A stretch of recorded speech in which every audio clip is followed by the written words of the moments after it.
So welcome to Pomerol, everybody. So Pomerol, one of the most famous appellations in all of, well, you could even say the world, but definitely here in Bordeaux. Also one of the smallest, but producing some of the best wines there are in the world.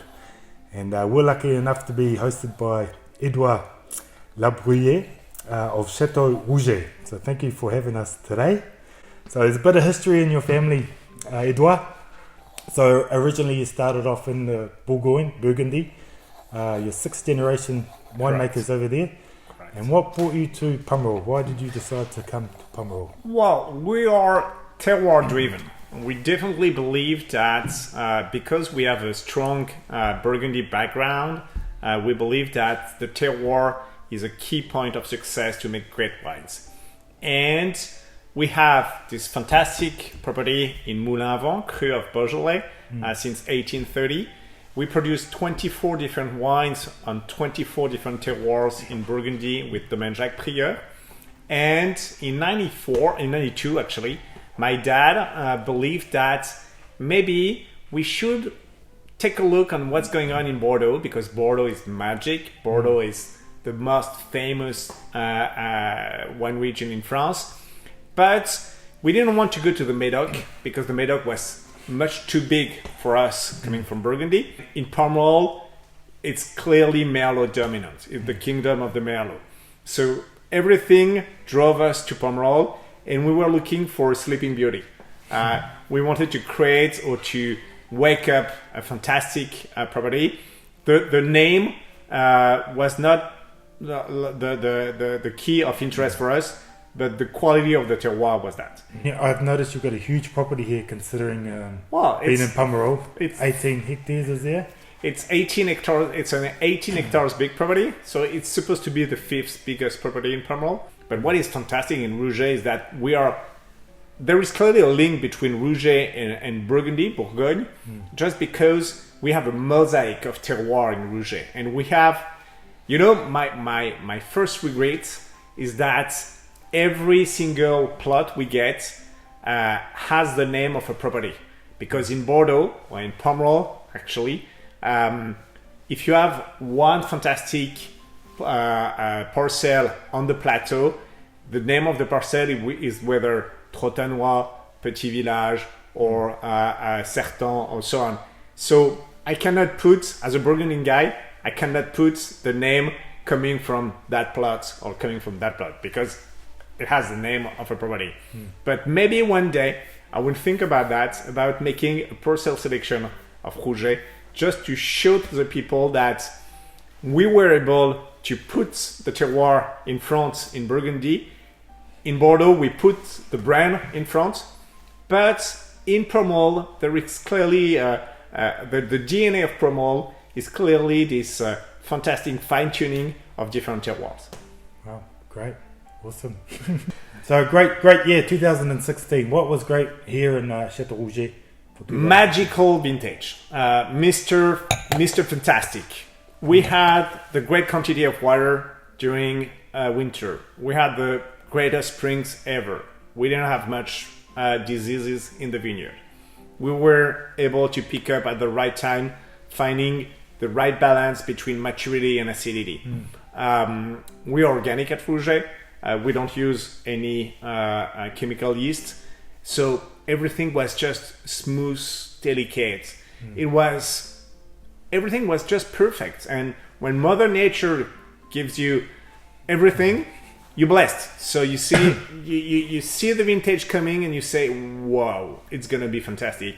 But when Mother Nature gives you everything, your duty is to make things a bit higher, a bit upper. To be able to emphasize everything that you have in the vat or in the barrels, just to make sure that you will make an iconic vintage for Pomerol. And clearly at Rouget, that was the first year that we put that quantity of Cabernet Franc. Usually we are between 10 to 15%, and in 16 we were up to 20. And because the Cabernet Franc was so ripe, perfectly ripe, and they gave some freshness, finest tannins to the wine, that it was such a pity to get rid of and put in the second label, that we prefer to put everything and more than we have in the vineyard in terms of proportion. So that's the reason why we are 80-20. And then in terms of aging, I decided to reduce the proportion of new oak barrel, just because for me, the oak barrel is just the border of the painting. It doesn't have to be the color of the painting. And it's great to have a certain proportion of new oak, but not too much. And more specifically with 16, due to the good acidity we had in 16, I didn't want to put too much oak to have like this oaky, smoky, bacony aspect. I fully admit that nowadays people don't have time to wait for 10, 20, 30, 40 years before opening a bottle.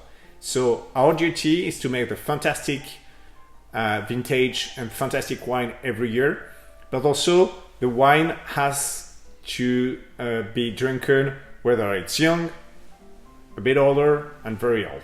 Yeah. And that was the most, I think, interesting thing about this vintage, is that we were not too much oak, new oak, not too much pump over, not too much time in barrels, not too much racking, just to preserve everything and to make sure that every aromas we had in the berries were able to show up in the bottle. For me, I think definitely believe that this 16 will age longer than myself, but it's great to taste when it's young, because you have one piece of the masterpiece and then take 3-5 more years to take another piece, and after, at the end, you will find the global portfolio of the it'll be nice to just see it develop over time, the evolution. Don't hesitate to decant your 16. Don't hesitate to take your time, just to make sure that all the aromas will show up. Great. Well said.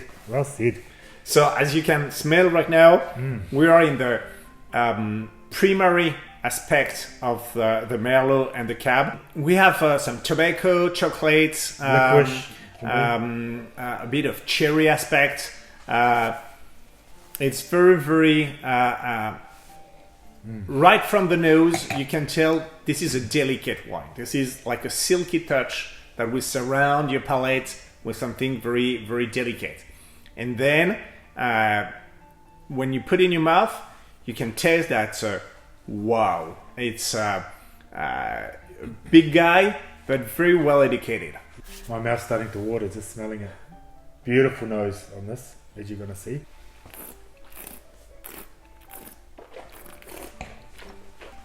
And then it's so young, but wow, like everything is there. I think in terms of aromas, we can eventually say that it's even like a sparkling aspect in your palate, because you find the power, then you find the silky aspect, then you find the length, and then you find the fruits. Fruit bowl, and then at the end you have the flower. It's spectacular. Such a quality of tannins, surrounded by a fantastic, for me, portfolio of aromas is remarkable. It's a perfect wine to match with all kind of food. I would prefer a fantastic lamb. A fantastic, even a beef. But I recently tasted some Rouget 2005 with a turbo, which is a fish like a sole, a cousin of a sole.